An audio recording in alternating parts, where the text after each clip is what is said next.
ఆషాఢ మాసంలో భక్తులందరూ కూడా ఎంతో వైభవంగా జరుపుకునే పండుగ గురు పౌర్ణమి. ఈ గురు పౌర్ణమి ఆషాఢ మాసంలోనే వస్తూ ఉంటుంది. ఆషాఢ మాసంలో గురువును పూజించడం అంటే సకల దేవతలను పూజించడం అని దీని అర్థం. గురువు అనగానే మనకు విద్యాభ్యాసం అందించిన గురువులు గుర్తుకు రావడం సహజం. అలాగే హిందూ ధర్మానికి, మన ఉనికికి, మన యొక్క ఆచారాలకు, వ్యవహారాలకు కూడా గురువు ఉన్నాడు. ఆ గురువును తలుచుకుంటూ, ఆ భగవంతుని వేడుకుంటూ ఈ వ్యాస పౌర్ణమి, గురు పౌర్ణమిని మనం జరుపుకోవాలి.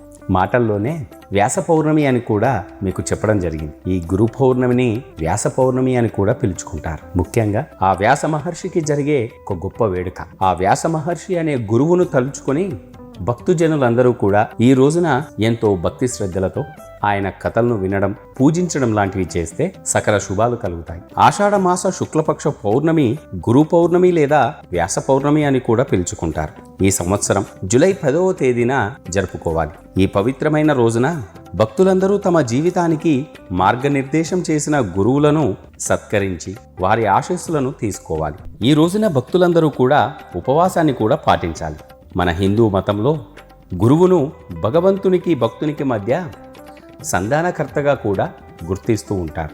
దీనిని వ్యాస పౌర్ణమి అని ఎందుకంటారు అంటే, ఆ వ్యాస భగవానుడు మానవాళి మొత్తానికి గురువుగా భావించాలి.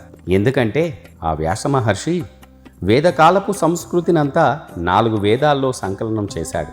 అందుకే అతన్ని వేదవ్యాసుడు అని కూడా పిలుచుకుంటారు.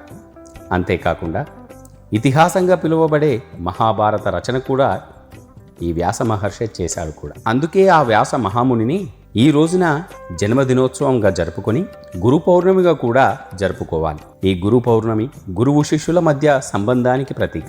మన హిందూ పురాణాల్లో ఇటువంటి సంబంధాలకు ఉదాహరణలు అనేకంగా ఉంటాయి. రామలక్ష్మణులు, విశ్వామిత్రుడు, బలరామకృష్ణుడు, సాందీపముని, ద్రోణుడు, అర్జునుడు, పరశురాముడు, భీష్ముడు వంటి గురు శిష్యులు ఎందరో కూడా కనిపిస్తూ ఉంటారు. హిందువులందరికీ ఈ గురు పౌర్ణమి నాడు గురువులందరినీ ప్రత్యేకంగా ఆరాధించి పూజలను చేయాలి. ఈ పవిత్రమైన రోజున దగ్గరలోని ఆలయాలకు వెళ్ళి ఆ స్వామి అమ్మవార్లను కూడా దర్శించుకోవాలి. ఆషాఢ పౌర్ణమి లేదా గురు పౌర్ణమి జూలై 10వ తేదీన గురువారం రోజున వచ్చింది. ఇదే రోజున కొన్ని శుభ యాదృచ్ఛికాలు కూడా జరగనున్నాయి. ఇదే రోజు శక్తివంతమైన ఇంద్రయోగం కూడా ఏర్పడుతోంది. ఈ యోగ సమయంలో భక్తులు ఎవరైనా ఏ శుభకార్యం చేపట్టినా అది విజయవంతమవుతుందని కూడా మన శాస్త్రవచనం. గురు పౌర్ణిమ తేదీ జూలై 10వ తేదీ గురువారం నాడు తిథి ప్రారంభం జూలై 9వ తేదీ బుధవారం తెల్లవారుజామున 1:37 గంటలకు మొదలవుతుంది. తిరిగి తిథి ముగింపు జూలై 10వ తేదీ అర్ధరాత్రి ముగుస్తుంది. బ్రహ్మ ముహూర్తం ఉదయం 4:10 నుంచి 4:50 వరకు ఉన్నది. అభిజిత్ ముహూర్తం ఉదయం 11:59 నుంచి 12:54 వరకు ఉన్నది. విజయ ముహూర్తం మధ్యాహ్నం 12:45 నుంచి సాయంత్రం 7:41 వరకు ఉన్నది. గోధూలి ముహూర్తం రాత్రి 7:21 నుంచి 7:41 వరకు ఉన్నది.